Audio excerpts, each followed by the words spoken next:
안녕하십니까, 모틀란TV입니다.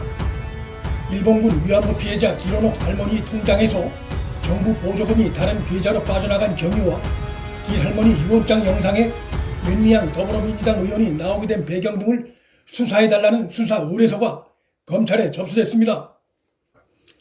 법치주의 바로세우기 행동연대는 18일 길 할머니의 지원금이 본인 동의 없이 임의로 사용됐다면 횡령 또는 배임 혐의에 해당할 가능성이 있고, 할머니를 속여 기부금을 썼다면 사기죄가 성립할 수 있다며 검찰에 수사 의뢰했습니다.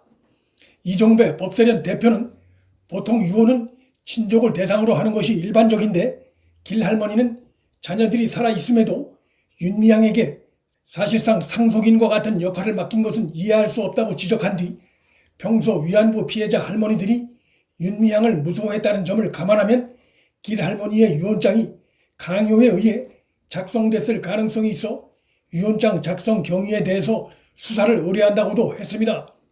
길원옥 할머니의 양아들 황모 목사와 그의 아내 조 씨는 지난 1일 마포 쉼터를 방문해 쉼터 소장 손 씨로부터 손흥비 명의의 통장 2개를 건네받았는데 그 통장엔 길원옥 할머니의 돈이 들어있었습니다.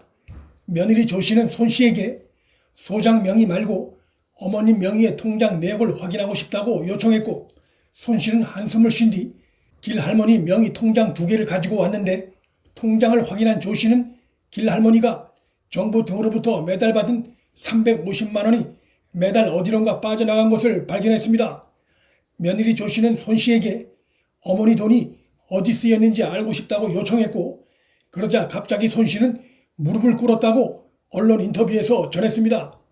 며느리 조 씨는 저와 관련한 모든 일들을 정리하는 것을 정대협 윤미향 대표에게 맡긴다는 내용의 길 할머니 유언장에 대해서도 윤미향이 그런 유언장을 받아낸 이유가 뭐냐고 물었고, 손 씨는 윤미향 의원이 지금 정의연 사태로 인해 정신이 없으니까 조금만 기다려달라, 윤 의원을 만나게 해주겠다고 답변했지만 만남은 끝내 성사되지 않았습니다.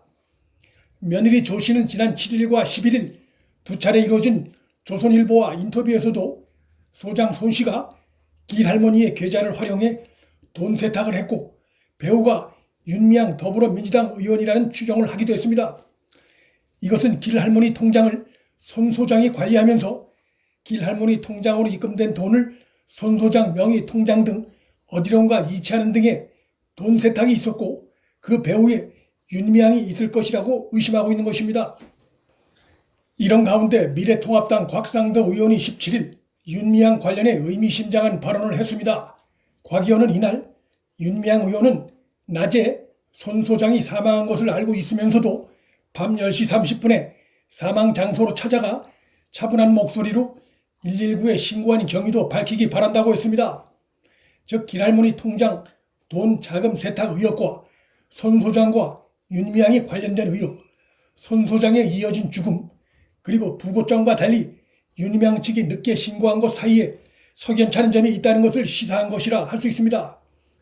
경찰은 1차 부검을 통해 손 소장 사망 시각을 6일 오전 10시 50분경부터 당일 오후 10시 55분 사이에 숨졌다고 밝혔는데, 정 의원은 손 소장 부고장엔 그의 사망 시각을 6일 낮으로 적어 의문이 해소되지 않고 있습니다.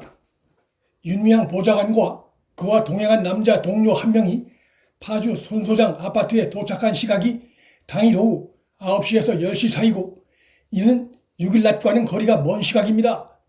이들의 파주 아파트 도착 시간이 잘못된 게 아니라면 부고장대로라면 낮에 이미 손 소장이 사망한 사실을 알았거나 짐작하고 있었다는 얘기가 됩니다. 그렇다면 이들은 파주에 늦게 찾아갔으면서 부고장엔 왜 6일 낮으로 적은 것일까? 정확한 것은 수사를 통해 밝혀질 것이라 기대하지만 부고장에 6일 낮으로 적은 것은 수사 당국의 사건 관련자들 휴대폰 수사와 소환 조사 등의 과정을 통해 그 시각이 드러날 수 있다는 정 의원 측의 판단으로 그렇게 했을 수 있습니다. 이런 상황이라면 곽상도 의원이 제기한 대로 정 의원 측이 파주 소장집을 왜 한참 늦게 찾았는지에 대한 의문을 제기한 것은 합리적인 의혹 제기라 할 수 있습니다. 6일 낮이라는 시점과 관련해서 떠올릴 수 있는 것이 또 있습니다.